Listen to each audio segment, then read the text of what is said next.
नमस्कार दोस्तों, आनंद study online channel में आप लोग का फिर से एक बार स्वागत है। तो आज एक बहुत ही बेहतरीन वैकेंसी यानी कि एसएससी जीडी की न्यू वैकेंसी पे हम लोग बात करने वाले हैं। पूरे डिटेल से हम लोग बात करेंगे। सबसे पहले तो आपको ये बता दें कि आप लोग इसके लिए सिंसियर अभी से नहीं हो पा रहे हैं कि इसका वैकेंसी आप लोग का आ गया है, यानी कि आ ही गया है। कैसे आ गया है? तो आप लोग का 10/12/2022 से फॉर्म भराना स्टार्ट हो जाएगा और ये फॉर्म जो चलेगा 19/1 यानी कि 19 जनवरी 2023 तक ये फॉर्म भराएगा। उसके बाद आप लोग का एग्जाम लिया जाएगा। तो बहुत ज्यादा दिन आप लोग के पास नहीं है, यानी कि तैयारी करने का बेस्ट समय अभी आपके पास है। जो लोग अभी तैयारी करना शुरू करेंगे ना, उन्हीं का ज्यादा चांस होगा कि वो स्कोर कर पाएंगे, यानी कि टॉप स्कोर में वो आ पाएंगे। और किस तरह से आपको पढ़ना है, यानी कि आपका जो सब्जेक्ट दिया गया है reasoning, GK, GS, math, Hindi, क्योंकि सबसे पहले आपको ये पता होना चाहिए कि आपका जो सिलेक्शन प्रोसेस होगा, जैसे जैसे आपका एग्जाम लिया जाएगा आगे आगे स्टेप कर करके, वो कौन कौन सा है। तो यहां पे देखिएगा, सबसे पहले आपसे रिटन एग्जाम लिया जाएगा सबसे फर्स्ट में। उसके बाद आप लोग से पीईटी, पीएसटी मतलब physical efficiency test, physical standard test आपसे लिया जाएगा। उसके बाद डॉक्यूमेंट वेरिफिकेशन आप लोग का होगा, जितने कागजात आपके हैं, सर्टिफिकेट आपका जितना है वो सब आपका वेरीफाई होगा। उसके बाद मेडिकल एग्जाम आपसे लिया जाएगा। उसके बाद आप लोग का मेरिट लिस्ट दिया जाएगा। तो ये हुआ आपका सिलेक्शन प्रोसेस। तो ये सभी चीज में सबसे पहला स्थान जो रखता है वो रिटन एग्जाम है, यानी कि आप लोग का लिखित परीक्षा होगा। वो परीक्षा ओएमआर सीट के आधार पर ऑनलाइन एग्जाम आप लोग का होगा, कंप्यूटर बेस्ड। इसलिए आपको हम बोल रहे हैं कि अभी से आप लोग का जो तैयारी होना चाहिए सिर्फ एक लक्ष्य की ओर होना चाहिए कि हमें क्या करना है, पढ़ाई करना है। अभी दौड़ को थोड़ा सा मन में नहीं लाना है, दौड़ हमसे होगा नहीं होगा, मेरा ये है वो है, बहुत सारा जो कंफ्यूजन है आप में अभी बिल्कुल भी अपने माइंड में नहीं आना चाहिए। सिर्फ और सिर्फ अभी रिटर्न पे फोकस करना है आपको, क्योंकि सबसे पहला स्टेप आपको यही है। और यहाँ पे इसका पूरा सार दिया गया है और भी डिटेल में अभी हम बताते हैं आपको कैसे कैसे क्या कर रहा है। तो चलिए इस वीडियो को शुरू करते हैं। सबसे पहले एसएससी जीडी की न्यू वैकेंसी जो आ गई है उसके बारे में सब चीज हम लोग जानते हैं डिटेल से। जो वैकेंसी है ऑल इंडिया की वैकेंसी, सबसे पहले आपको यह पता होना चाहिए ये जो वैकेंसी है इंडिया में जितने भी लोग हैं, वो चाहे मेल हो फीमेल हो, सबके लिए वैकेंसी अलग अलग कैटेगरी वाइज भी वैकेंसी दे दी गई है। तो ये वैकेंसी का लाभ उठाने के लिए आपको क्या करना पड़ेगा? कुछ नहीं, आपको सिर्फ 10th पास करना है, यानी कि अभी तक आप कम से कम तो 10th पास कर ही लिए होंगे। और अगर 12th पास है, ग्रेजुएशन कर लिए हैं, पीजी कर लिए हैं, पीएचडी कर लिए हैं, कोई दिक्कत नहीं है। अगर आप इस एज में आते हैं, इस आप एज लिमिट में अगर आप आते हैं तो आप इस वैकेंसी को भर सकते हैं। मिनिमम जो क्वालिफिकेशन मांगा गया है आपसे 10th का मांगा गया है। वहां पे चाहे आप 3rd डिवीजन भी क्यों ना हो, 2nd डिवीजन भी क्यों ना हो, 1st डिवीजन क्यों ना हो, सबसे कम नंबर क्यों ना हो, बस फेल नहीं होना चाहिए, किसी भी सब्जेक्ट में क्रॉस नहीं लगना चाहिए, तब आप इस वैकेंसी को भर पाएंगे। अगर आपका एज 18 साल प्लस है और अगर आप जनरल हैं तो 23 साल तक आपका एज है, मतलब 18 से 23 तक जनरल का एज रखा गया है। जनरल और ईडब्ल्यूएस का आगे देखते हैं। ओबीसी में 3 साल का छूट जो सेंट्रल गवर्नमेंट की तरफ से दिया जाता है। ओबीसी में चाहे आप ईबीसी कैटेगरी हो या बीसी हो, उसमें आपको 18 से 26 तक देखने के लिए मिलेगा, मतलब 3 साल का जो छूट है वो ओबीसी में देखने के लिए आपको मिल जाएगा। 18 से 28 तक एससी एसटी वाले कैटेगरी को छूट मिल रहा है यहाँ पे, मतलब कि यहाँ पे 5 साल का छूट 28 एससी एसटी को मिल रहा है, कोई दिक्कत नहीं है। अगर इस एज लिमिट में आते हैं, क्वालिफिकेशन में आते हैं, तो जरूर आप लोग एलिजिबल हैं एसएससी जीडी का फॉर्म भरने के लिए। तो आपको तैयार ही सिर्फ नहीं होना है, ये सभी चीज को बारीकी समझ करके दिमाग में फिट करना है और तैयार हो जाना है अपने एग्जाम, सबसे फर्स्ट एग्जाम रिटन एग्जाम के लिए। ठीक है, ये सारा आपका एग्जाम ही है, लेकिन सबसे पहला रिटन एग्जाम आपका लिया जाएगा।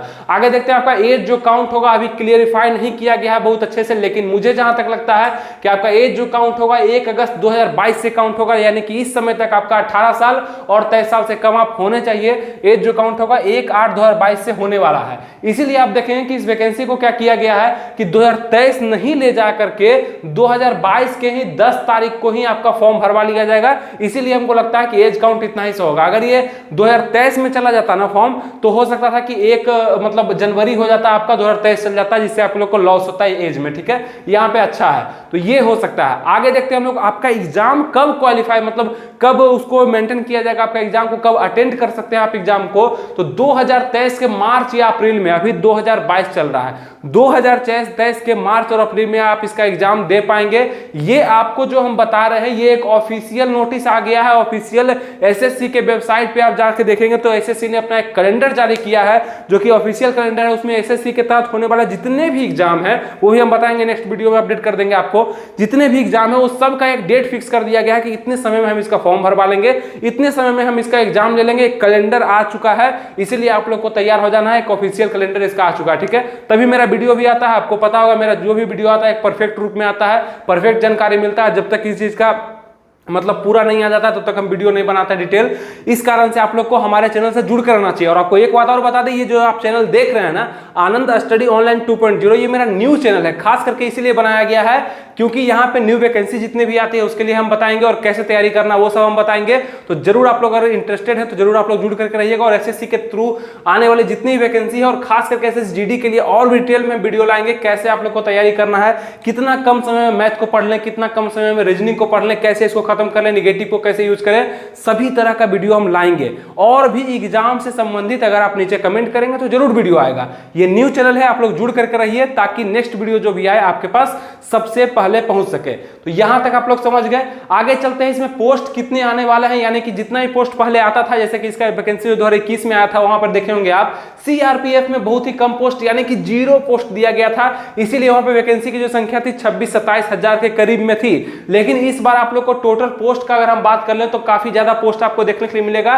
करीब करीब आपको 55 से 60 हजार के करीब में पोस्ट देखने के लिए मिलेगा एसएसजीडी में। देखिए, अब हम पोस्ट पर चर्चा इसलिए नहीं करेंगे क्योंकि पोस्ट कितना भी हो आपको जरूर फॉर्म भरना है। अगर पोस्ट 10,000 भी आएगा तो क्या कम फॉर्म गिरेगा इसमें? जितने लोग इंटरेस्टेड होंगे वो फॉर्म गिराएंगे ही, जरूर डालेंगे फॉर्म। जो तैयारी करेंगे उनको तो फॉर्म भरना ही है क्योंकि मजबूरी है। यहाँ पे तो बहुत ज्यादा भारत है ना, यहाँ पे तो बहुत ज्यादा मतलब क्राइसिस हो गया है जॉब को लेकर के, तो फॉर्म तो भर रहा ही है। लेकिन उम्मीद करते हैं कि 55 से 60 हजार तक इसमें पोस्ट आ सकता है, इसलिए आप लोग को तैयारी बेस्ट करना, ठीक है, अपने अंदर से। उसके बाद देखते हैं इसमें एनआईए का पोस्ट आप लोग को देखने के लिए मिलेगा, एसएसएफ का पोस्ट देखने के लिए मिलेगा, सीआईएसएफ का।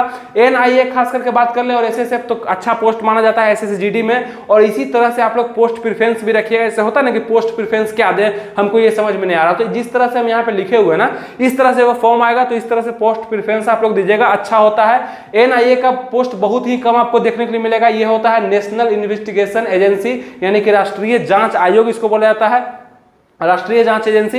इसलिए यहाँ पे इसका काम होता है ना कि जांच वगैरह करना, बहुत ज्यादा मतलब कि राष्ट्रीय स्तर पर जांच एजेंसी के तौर पर आप लोग काम करेंगे। थोड़ा कम महसूस होगा आप लोग के आप फोर्स हैं, तो यहाँ बहुत अच्छा होता है, इसलिए इसका पोस्ट कम निकलता है और बहुत ज्यादा हाइयर इसमें मार्क्स भी चाहिए होते हैं इसको पाने के लिए। वो डिसाइड होगा यहाँ से टॉप मार्क्स में आप कितने नंबर पे आ रहे हैं, तब जाकर के आपको ये मिलेगा, एनआईए मिलेगा। एसएसएफ होता है स्पेशल सिक्योरिटी फोर्स, यानी कि ये सब जो है मंत्रालय वगैरह में ड्यूटी करते हैं, ये सभी काफी बेहतरीन जॉब है। सीआईएसएफ, यही 3 जॉब जो है तो खास करके लोग चाहते हैं कि हमें एसएसजीडी के थ्रू ये सब मिले। बाकी Assam rifles, ITBP, CRPF, BSF तो नॉर्मल है, ये मिल ही जाता है, कम नंबर होने के बावजूद भी आपको मिल जाता है, ठीक है। तो इस तरह से और भी डिटेल में हम पोस्ट पर लाएंगे वीडियो, सभी का डिटेल हम बताएंगे, जरूर बताएंगे। सबका फुल फॉर्म आपको पता ही होगा, सर्च कर लीजिएगा। सीआईएसएफ का हो गया, इंडस्ट्रियल एरिया में रहता है, और ये असम राइफल्स हो गया, इंडो ताइवान हो गया, सीआरपीएफ, बीएसएफ। तो इस तरह का पोस्ट आप लोग को देखने के लिए मिलेगा, यहाँ पे हम बता दिए। अब आइए सिलेक्शन प्रोसेस, जो कि आपको पहले ही बता दिए कि सबसे पहले क्या होगा आपका, सबसे पहले आपका लिखित परीक्षा होगा, जहां ओएमआर सीट पर, यानी कि ऑनलाइन आपको कंप्यूटर बेस्ड एग्जाम होगा, सीबीटी। वहां पे आपको ऑनलाइन क्वेश्चन देखने के लिए मिलेंगे और वहां पे आप अटेम्प्ट ले भी सकते हैं, नहीं भी ले सकते हैं। टिक करने के लिए माउस का प्रयोग करना होगा, मतलब कंप्यूटर का थोड़ा सा नॉलेज आपको होना चाहिए एग्जाम देने से पहले, ताकि माउस पकड़ लीजिए आप अच्छा से, तो एग्जाम को आप अच्छे से दे पाएंगे। दूसरा जो होगा पीईटी पीएचटी, यानी कि फिजिकल होगा, सीधा रूप में समझिएगा। फिजिकल आपसे लिया जाएगा, जो कि दौड़ के रूप में, हाइट टेस्ट के रूप में आपको चेक किया जाएगा, फिजिकल है ना। उसके बाद फिजिकल का भी यहाँ पे देते हैं डिटेल, टोटल डिटेल यहाँ पे लिखे हुए हैं, हम देख रहे हैं आप। डॉक्यूमेंट वेरिफिकेशन, उसके बाद होगा जो भी आपके कागजात जो आप दिए होंगे, जैसे फॉर्म भरने टाइम आप जो देंगे, 10th का सर्टिफिकेट हो गया, आधार कार्ड हो गया, pan card, voter ID card, ये सब चेक किया जाएगा आपको वेरिफिकेशन के तौर पे। ये हो गया मेडिकल एग्जाम, आप उसके बाद होगा आपका पूरा शरीर का जो चेकअप होगा वो किया जाएगा, कहीं से आप अनफिट तो नहीं है उसके लिए। उसके बाद मेरिट का, तो सबसे पहले इतना, इसको आप इग्नोर करिए इतना को। सबसे पहला आपका स्टेप ये है, यहाँ पे आपको फोकस करना है, ये निकलेगा। फिर दूसरा क्या होगा आपका कि रिटन को छोड़ करके सिर्फ फिजिकल को देखेंगे। फिजिकल निकल गया, सब चीज छोड़ के डॉक्यूमेंट वेरिफिकेशन पे ध्यान देंगे, सब चीज छोड़ के मेडिकल पे। इस तरह से एग्जाम निकलता है। ये नहीं कि अभी रिटन एग्जाम है, मेडिकल पे हम ध्यान दे रहे हैं, पूरा फिट हो रहे हैं, खा रहे हैं बढ़िया से, दौड़ रहे हैं बढ़िया से, पूरा हाइट वेट चेस्ट मेंटेन कर लिए हैं, रिटन निकल भी नहीं किया तो क्या होगा, फेल हो जाएगा। वहां पे कोई मतलब ही नहीं बना कि आप एसएसजीडी का तैयारी कर रहे थे। तो ये चीज आप लोग समझ गए। और बाकी समझते हैं हम लोग पीटी पीएचटी के अंडर में, थोड़ा सा हम देखते हैं इसका। फिर रिटर्न सिलेबस को देखते हैं। यहाँ पे हाइट जो आपसे मांगा जाएगा ना वो जनरल ओबीसी ईडब्ल्यूएस एससी के लिए मेल के लिए 170 सेंटीमीटर। खास यहाँ पे समझिएगा, थोड़ा सा कंफ्यूजन नहीं होना चाहिए यहाँ पे कि general OBC EWS SC ST नहीं है यहाँ पे, इनके लिए हाइट का व्यवस्था जो मेल के लिए है वो 170 सेंटीमीटर किया गया। इससे कम होइएगा तो आपका सिलेक्शन नहीं हो पाएगा।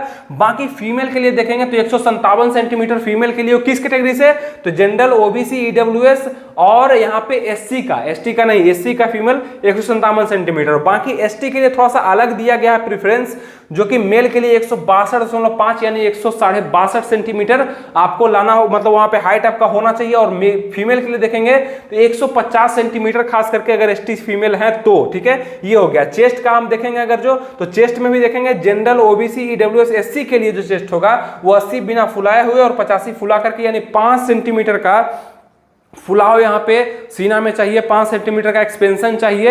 आप जब इस जॉब में जाना चाहते हैं तो किस कैटेगरी से? तो जनरल ओबीसी ईडब्ल्यूएस एससी के लिए। एसटी के लिए अलग है। एसटी के लिए जो चेस्ट नापा गया है खास करके मेल के लिए, फीमेल के लिए तो जरूरत नहीं होता है, तो 76 से लेकर के 81 यानी कि 4 सेंटीमीटर मात्र कम कर दिया, लेकिन फुलाव आपको वहीं पर 5 सेंटीमीटर का ही चाहिए एसटी के लिए। तो ये आप लोग कैटेगरी वाइज अपने आप से समझ गए होंगे, नहीं समझे बैक करके फिर से एक बार देख लीजिए। चलिए हम लोग आगे बढ़ते हैं। रिटेन पर खास रूप से हम लोग बात करना चाहते हैं, क्योंकि सबसे महत्वपूर्ण भूमिका जो एसएससी जीडी में निभाता है वो आपका रिटेन ही होता है। क्योंकि यहाँ पे ना बहुत टफ कंपटीशन भी होता है और बहुत सारे लोग यहाँ पे फेल भी देखे जाते हैं, क्योंकि यहाँ पे तैयारी करना होता है रीजनिंग का, जीके जीएस का, करंट अफेयर्स का, मैथ का, हिंदी इंग्लिश का, तो ये टफ थोड़ा सा हो जाता है। अब हाइट में क्या सोचना, अगर आप आपका हाइट 175 है तो उसमें आपको क्या तैयारी करना, आपका है तो है, लेकिन यहाँ पे आपको तैयारी करना है कि जीके जीएस तो पढ़े थे, रीजनिंग मेरा कमजोर है, रीजनिंग तो पढ़े थे लेकिन इंग्लिश हिंदी में से कोई एक मेरा कमजोर है, मैथ मेरा कमजोर है, तो यहां पे ध्यान देना है आपको। रीजनिंग में पूछा जाएगा आपका 25 क्वेश्चन। देखिए सबसे पहला चीज जो आपको एक माइंड मेकअप करके चलना है कि आपका जो 100 क्वेश्चन पूछा जाएगा सभी का मार्क्स समान है, यानी कि आप हिंदी अगर अच्छे से बनाते हैं फिर भी आपको 25 क्वेश्चन मिल जाएगा, 25 नंबर मिल जाएगा। रीजनिंग बना देते हैं तो 25 नंबर मिल जाएगा। मैथ बहुत टफ है, 25 बनाते हैं तो 25 नंबर मिलेगा ना। तो मेहनत सब में उतना ही करना है और आपको देखना है कि कौन सा मेरा थोड़ा सा कमजोर है, यानी कि मैथ मेरा थोड़ा सा अगर वीक चल रहा है तो हम दिन रात मैथ पे मेहनत ना कर करके रीजनिंग पर कर देंगे, हिंदी पर कर देंगे, तो 25 दूना 50 नंबर में से 48 नंबर कम से कम मेरा कंफर्म हो जाएगा। तो क्यों हमें मैथ पे बहुत ज्यादा मेहनत करने का जरूरत है, पूरा दिन रात एक करने का जरूरत है, टेंशन लेने का जरूरत है? ऐसा नहीं है। जीके जीएस कमजोर है, ठीक है, कोई बात नहीं, तुम कमजोर है, 15-17 नंबर ही तुम में लाएंगे, लेकिन बाकी 3 को इतना अच्छा से मेंटेन कर लेंगे कि 80+ मेरा जरूर आ जाएगा। तो ये सब तरीका सबको पता नहीं होता है, आपको बताएंगे हम, और भी वीडियो इस पे लाएंगे। ये वीडियो ज्यादा लंबा ना हो जाए इसलिए थोड़ा सा इसमें डिटेल जानकारी देकर के आपको बढ़ते हैं। जुड़े रहना बहुत ही जरूरी है, सब्सक्राइब करके, लाइक करके, शेयर करके, हर चीज जो यूट्यूब पे होता है, चैनल पे होता है, वो सब कर करके आप बैठे रहिए, वीडियो आप लोग के लिए जरूर आ जाएगा। ठीक है, चलिए आगे चलते हैं। हम लोग जीके जीएस पे अगर हम बात करते हैं तो 25 क्वेश्चन आपका जीके जीएस से पूछा जाएगा, जो कि 5 क्वेश्चन करीब करीब आपके करंट अफेयर से पूछे जाएंगे, और बाकी के जो क्वेश्चन होंगे वो जनरल नॉलेज यानी कि हिस्ट्री, पॉलिटी, ज्योग्राफी और इकोनॉमिक्स से पूछा जाएगा, और बाकी के 3 फिजिक्स, केमिस्ट्री, बायो, जीएस से पूछे जाएंगे। तो इस तरह का क्वेश्चन आएगा। ये चिंता आपको नहीं करना है कि कहां से आएगा, इसके लिए हम एक डिटेल वीडियो लाने वाले हैं आप लोग के लिए। पूरे बोर्ड पे आपको फिर से दिखने वाला है कि यहाँ पे कौन कौन सा टॉपिक से प्रश्न आता है, क्या क्या आपको पढ़ना है, हिस्ट्री में क्या पढ़ना है, ज्योग्राफी में क्या पढ़ना है, पॉलिटी में क्या पढ़ना है, फिजिक्स, केमिस्ट्री, बायो में क्या पढ़ना है, सब चीज हम आपको बताने वाले हैं। मैथ का अगर हम बात करें तो अर्थमेटिक से ज्यादा क्वेश्चन पूछा जाएगा, 5 क्वेश्चन के करीब आपसे एडवांस से पूछा जाएगा। तो अर्थमेटिक में क्या क्या और एडवांस में क्या क्या सब बताएंगे आपको। 25 क्वेश्चन आपका मैथ का आने वाला है। तो जो सब्जेक्ट आपका अभी मजबूत है उस पर थोड़ा सा आप लोग मेहनत करिए, और बाकी हम बता ही देंगे, उसके अनुसार मेहनत करिएगा। पिछले बार भी हम बताए थे, बहुत ज्यादा स्टूडेंट ने उसमें कमेंट करके बताया कि आपका बताया हुआ टॉपिक बहुत ज्यादा मिला था। इस बार भी आपको हम बताएंगे और भी एनालिसिस करके पिछले क्वेश्चन को देख करके, और भी बेहतरीन आप लोग के लिए होने वाला है। हिंदी में अगर देखेंगे तो 25 क्वेश्चन, या इंग्लिश में भी 25 क्वेश्चन, मतलब हिंदी या इंग्लिश में से किसी एक में 25 क्वेश्चन। काफी सारे लोग हिंदी को लेते हैं, मतलब भारत में तो काफी सारे लोग हिंदी के लेते हैं, लेकिन इंग्लिश को लेने वाले भी बहुत सारे हैं। मतलब हिंदी से तो कम ही है, लेकिन इंग्लिश को भी लेते हैं। दोनों में से एक तरह का क्वेश्चन, यानी कि कह लें कि अगर वहां पे ट्रांसलेशन पूछ रहा है इंग्लिश में, तो यहाँ पे पूछेगा आपको रिक्त स्थान की पूर्ति करें, वही लगभग संबंधित होगा, ग्रामर से, व्याकरण से संबंधित होगा। तो ज्यादा टफ यहाँ पे दोनों में से कोई नहीं, लेकिन आप क्या पढ़े हैं 10th तक, 12th तक आपने क्या पढ़ा है, ज्यादा क्या आपको समझ में आता है, उसके अनुसार आपको सिलेक्शन करना है, वो भी हम बताएंगे, वो भी वीडियो लाएंगे कि दोनों में से क्या चुने क्वेश्चन का लेवल क्या होता है। 25 क्वेश्चन यहां से पूछा जाएगा, तो ये सब मिला के कितना हो गया, 100 क्वेश्चन आपसे पूछा जाएगा। समय क्या देगा आपको, तो यहाँ पे 90 मिनट का आपको समय दिया जाएगा, यानी 1.5 घंटा का समय। 90 मिनट का समय क्या हुआ कि 90 मिनट में आपको 100 क्वेश्चन बनाना है। तो थोड़ा सोचिए कि एक क्वेश्चन के लिए 1 मिनट का भी समय आपको नहीं दिया गया, इसलिए आपको क्या करना है, थोड़ा सा टाइम मैनेजमेंट भी सीखना होगा। इसमें टाइम आपको 90 मिनट का, और मार्क्स जो होगा प्रत्येक क्वेश्चन के लिए 1 नंबर मिलेगा, तो 100 मार्क्स का आपका एग्जाम होने वाला है। निगेटिव देखेंगे तो 0.25 का निगेटिव, यानी कि 1/4। 4 क्वेश्चन अगर गलती कर दिए ना आप, 100 क्वेश्चन का एग्जाम है, 4 क्वेश्चन गलती किए तो जो एक क्वेश्चन कहीं भी आप सही किए हैं ना, उसका भी मार्क्स जबरदस्ती काट लिया जाएगा। इसी को बोलते हैं निगेटिव मार्किंग। यानी कि एक क्वेश्चन आप सही किए हुए हैं और 4 क्वेश्चन गलती कर दिए, तो वो क्वेश्चन आपका खत्म हो गया, मतलब 5 गलती आप कर दिए, है ना। 4 क्वेश्चन गलती किए तो कितना मार्क्स कटना चाहिए, 4 नंबर, क्योंकि एक नंबर का एक क्वेश्चन है, लेकिन कट जाएगा आपका 5 नंबर, क्योंकि एक सही का भी आपका कट जाएगा। तो ये निगेटिव को थोड़ा सोच करके चलना है, आपको समझ करके चलना है, ताकि मतलब अच्छा रहे। निगेटिव अगर कम ले पाइएगा ना, तो यहाँ पे एक बहुत बड़ा वायरस इस एग्जाम में दिया जाता है, नॉर्मलाइजेशन का वायरस। ये कोई समझ ही नहीं पाता अच्छा से, समझाने वाला भी आयोग मतलब जो नोटिफिकेशन जारी करता है उसमें वो समझा भी नहीं पाता अच्छा से कि नॉर्मलाइजेशन का प्रयोग कैसे करना है, क्या होता है, बहुत डिटेल में नहीं दे पाता है, एक ब्रीफ जानकारी दे पाता है, तो उतना में समझ में नहीं आता है लोग को, ठीक है। लेकिन हम आपको समझाने का प्रयास करेंगे कैसे होता है। तो वहां पे यही ध्यान देना है कि जितने भी क्वेश्चन आप सही कर पाए करिए, बाकी जो नहीं आ रहा उसको नील रहने दीजिए, यानी कि छोड़ दीजिए, अटेम्प्ट भी नहीं लीजिए। यहाँ तब जाकर के आप नॉर्मलाइजेशन में नंबर बढ़ भी सकता है। जैसे कि क्या होगा, अगर आप 70 नंबर लाते हैं, ठीक है, और बाकी के 30 क्वेश्चन आप पूरा गलती करके बैठे हुए हैं, 70 नंबर सही किए हैं, तो क्या होगा ना, ये 70 आपका 55 60 में बदल जाएगा, क्योंकि आप गलती कर दिए, निगेटिव ले लिया। वहां पर एक तो निगेटिव मार्किंग के तौर पर माइनस होगा ही मार्क्स, और बाद नॉर्मलाइजेशन के तौर पर भी और माइनस कर लिया जाएगा, हो सके 40 पर ना आप आ जाए। और 70 नंबर आप सही किए हैं और बाकी के 30 क्वेश्चन आप अटेम्प्ट नहीं किए हैं, तो हो सकता है ये 70 नंबर आपका 75 80 में भी बदल सकता है। इसी को नॉर्मलाइजेशन बोलते हैं, यानी कि नॉर्मलाइज करके कट ऑफ निकाला जाता है कि कितना आपने सही किया, कितना गलत किया, कितने क्वेश्चन आप लोग छोड़े, कितना टफ क्वेश्चन को आप लोग अटेम्प्ट नहीं लिए, इजी को लिए, टफ को नहीं लिए। तो इसके अनुसार 5 नंबर 10 नंबर का फर्क आपको देखने के लिए मिलता है। बाकी बात कर ले एनसीसी वालों का क्या है, तो एनसीसी में अगर सी सर्टिफिकेट आप लोग धारण कर चुके हैं तो आपको 5 नंबर का बोनस जो है आपको मिलेगा इसमें। उसके बाद बी सर्टिफिकेट आपका है तो 3 नंबर का बोनस, ए सर्टिफिकेट है तो 2 नंबर का बोनस आपको नंबर के तौर पे मिलने वाला है। तो एनसीसी वालों को भी फायदा इसमें होता है, ठीक है। बाकी चलते हैं, अगर हम बात करते हैं, इस पे भी आते हैं हम लोग फिजिकल पे। अगर खास रूप से हम लोग बात करते हैं मेल और फीमेल के लिए, तो ध्यान से आप लोग देखिएगा। देखिए एक एक जानकारी आपको दे रहे हैं हम, तो मेल फीमेल के लिए देखिएगा। मेल के लिए जो रनिंग है खास करके वो 5 किलोमीटर का रनिंग, यानी कि 5000 मीटर रोड पे भी दौड़ाया जा सकता है और आपको फील्ड पे भी दौड़ाया जा सकता है। वो सिचुएशन के अनुसार और एरिया के अनुसार डिपेंड करता है कि आप लोग को कहां दौड़ाया जा रहा है, ठीक है। 5 किलोमीटर का रनिंग 24 मिनट में आपको निकालना होता है। ये हो गया मेल के लिए। फीमेल के लिए देखें तो 1.6 किलोमीटर यानी कि 1600 मीटर का रनिंग 8.5 मिनट में आप लोग को फीमेल के लिए, जो रनिंग नॉर्मल कैटेगरी, सभी कैटेगरी के लिए हम बात कर रहे हैं, जो भी कैटेगरी है सब में यही देगा आपको रूल। और खाली आप लोग लद्दाख रीजन से संबंधित नहीं है, मतलब लद्दाख से नहीं है तो आप लोग को यही रहेगा, ठीक है। बाकी सबको तो यही रहता है, नॉर्मल यही रहता है। लद्दाख रीजन वाले का थोड़ा सा अलग है। 1600 मीटर का मतलब 1.6 किलोमीटर का रनिंग जो है 6.5 मिनट में दिया गया है। और वहीं पे फीमेल अगर लद्दाख रीजन से संबंधित है तो 800 मीटर का रनिंग 4 मिनट में दिया गया है। तो ये आपको समझ में आ गया, फिजिकल के लिए रनिंग का जो क्राइटेरिया दिया गया है यहाँ पे हो गया। बाकी बात कर ले आप लोग का एग्जाम कैसा होगा, तो ऑनलाइन एग्जाम होगा। आपको बता दिए पहले ही कि ऑनलाइन आप लोग का एग्जाम होगा। कंप्यूटर पर बैठ करके चेयर देगा आपको, कंप्यूटर आगे में लगा रहेगा और वहां पे आप लोग का क्वेश्चन शो होते रहेगा। वहां पे एग्जाम आप लोग सीबीटी के तौर पर दे पाएंगे। बाकी लैंग्वेज ऑफ क्वेश्चन कहें एग्जाम में, तो हिंदी और इंग्लिश दोनों लैंग्वेज, यानी कि दोनों भाषा में आपको क्वेश्चन, जैसे जीके का क्वेश्चन होगा ना, वो हिंदी में भी होगा, इंग्लिश में भी होगा। आपको जिस लैंग्वेज में समझ में आता है एग्जाम को दीजिए और वहां पे क्वेश्चन को बनाइए। बाकी देख लें कि इसमें नेगेटिव मार्किंग का व्यवस्था है, एग्जाम को हार्ड यही करता है, इसलिए इसको लिखे हुए हैं कि एग्जाम को हार्ड करने में ना 2 चीज का रोल बहुत ज्यादा है। नेगेटिव मार्किंग का जो कि पिछले साल से ऐड किया गया है, पिछले एग्जाम से ऐड किया गया, उसके पहले नहीं था इसमें। नेगेटिव मार्किंग जो है वो क्या करता है कि स्टूडेंट को मतलब कंफ्यूज कर देता है कि हमें अटेम्प्ट लेना चाहिए या नहीं चाहिए। कई बार ऐसा होता है कि अटेम्प्ट लेने के बाद क्वेश्चन सही हो जाता है, लेकिन अब डर लगता है नेगेटिव मार्किंग नहीं हुआ तो फालतू में मेरा एक क्वेश्चन गलती कर देगा, सही हुआ भी क्वेश्चन गलती कर देगा।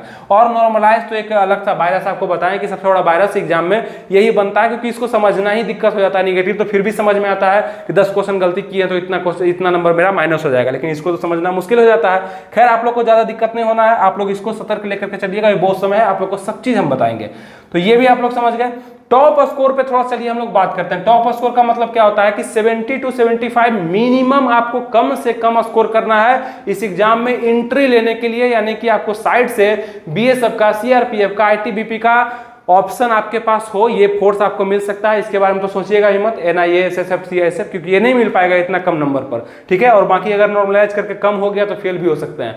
तो हम ये बता रहे हैं कि मिनिमम इतना का तो स्कोर आपको ले करके ही चलना है। अगर मीडियम में जाते हैं हम लोग, गुड में, तो 75 to 85 आपको लेकर के चलना है, ताकि यहाँ पे जाकर के आप एक सेफ क्राइटेरिया में जाएंगे कि चलो अब मेरा नौकरी कम से कम पक्का हो जाएगा। 85 नंबर ला करके भी आपको हो सकता है सीआरपीएफ, बीएसएफ, आईटीबीपी में जाना पड़े, क्योंकि हो सकता है कि आप 85 के बाद जो 15 नंबर होगा, 15 क्वेश्चन जो होगा वो गलती कर दिए होंगे आप, वो गलती कारण ये जो बायस है आपका नॉर्मलाइजेशन का, वो आपको और कम कर देगा, 70 नंबर 75 नंबर करीब लेकर चल जाएगा। तो कौन सा पोस्ट आपको मिलेगा बताइए? यही सब मिलेगा। लेकिन अगर आपने क्या किया है, 85 से 98 तक स्कोर कर दिया है, मतलब 85, 87, 92, 94, और इतना स्कोर करने वाले जरूर करते हैं क्या कि वो 5-6 क्वेश्चन को कुछ नहीं करते हैं, वो अटेम्प्ट नहीं लेते हैं, छोड़ देते हैं। उनका नॉर्मलाइज करके और भी बढ़ जाएगा 97, 98 नंबर। तो उनको कौन सा मिलेगा बताइए? यहां से तीनों में से कोई एक मिलेगा। खास करके उनको सीआईएसएफ मिल सकता है, अगर पोस्ट इसमें ज्यादा है, पोस्ट प्रेफरेंस में नंबर 1 में दिए हैं तो एसएसएफ, एनआईए मिल सकता है। इस तरह का जानकारी और इस तरह का आपको मतलब माइंडसेट रखना पड़ेगा कि हमको नंबर कितना लाना है, कौन सा पोस्ट हमें चाहिए, ठीक है। अब किसी किसी का होता है कि किसी तरह से हमको नौकरी चाहिए, कोई भी नौकरी सिर्फ सरकारी होना चाहिए, तो फिर वो उनको बीएसएफ, सीआरपीएफ ही मिलेगा, चाहे वो कितना भी नंबर लाए, क्योंकि माइंडसेट उनका पहले से हो चुका है। तो ये चीज आपको हम बता दिए, अपने लेवल से आप सोच लीजिएगा। बहुत सारे लोग इस वीडियो को देख रहे हैं तो उनके अलग अलग राय होगा। ये जो जॉब है इसका सैलरी का अगर हम बात कर लें, सैलरी देखिएगा क्या होगा इसका पे, इसका सैलरी जो होगा 21,700 से लेकर 69,100, यानी कि ये बेसिक पे में आता है। लास्ट यहां तक जाएगा। बेसिक पे का मतलब होता है ना कि सब अलाउंस वगैरह हटा करके जो सैलरी दिया जाता है, अलाउंस वगैरह लगा करके आपको अगर सैलरी का बात किया जाए तो शुरुआती में आपको नॉर्मल अगर समझिएगा आप, तो इसमें करीब 35,000 के लगभग में, चाहे किसी भी पोस्ट पे आप जाते हैं, किसी भी मतलब एरिया में जाते हैं, तो वहां पे आपको 35,000 रुपया कम से कम दिया जाएगा, ठीक है। 21,700 बेसिक पे है, अलाउंस जैसे होता है ना, महंगाई भत्ता जुड़ेगा, जाने का ट्रेवलिंग अलाउंस जुड़ेगा, तो बहुत सारा चीज जो जुड़ता है तो वो जुड़ करके ज्यादा हो जाता है। तो यहाँ 35,000 कम से कम मानिएगा। और पोस्ट वाइज पेमेंट भी बढ़ता है, जैसे कि आप एनआईए में है और सीआरपीएफ में है, बीएसएफ में है, सीआईएसएफ में, तो सबका अलग अलग थोड़ा सा 2-4 हज़ार का अंतर सब में होता है। तो ये भी हम आगे बताएंगे कि किस पोस्ट पे कितना रुपया आप लोग को मिलता है, किस तरह काम होता है, जॉब मतलब प्रोफाइल कैसा होता है, ये सब चीज आपको बताएंगे। ये सब चीज जानने से सबसे ज्यादा जरूरी है आपको मतलब तैयारी करना, ठीक है। आप लोग नौकरी ले लीजिए, रिटर्न का तैयारी कर करके, फिजिकल का तैयारी कर करके आप नौकरी ले लीजिए, सब नौकरी बढ़िया होता है। इसके जाने के बाद आपको खुद समझ में आ जाएगा कैसा है नहीं है। पहले से जानने से होता है क्या कि आप लोग का इंटरेस्ट कम हो सकता है और आप लोग इससे दूर भागते चल जा सकते हैं। सब बढ़िया है, कोई दिक्कत नहीं। आप लोग तैयारी करना है, मन से करना, मोटिवेट रहना है, पढ़ना है, सबसे पहले पढ़ाई करना है, ये चारों सब्जेक्ट को क्वालिफाई करना है।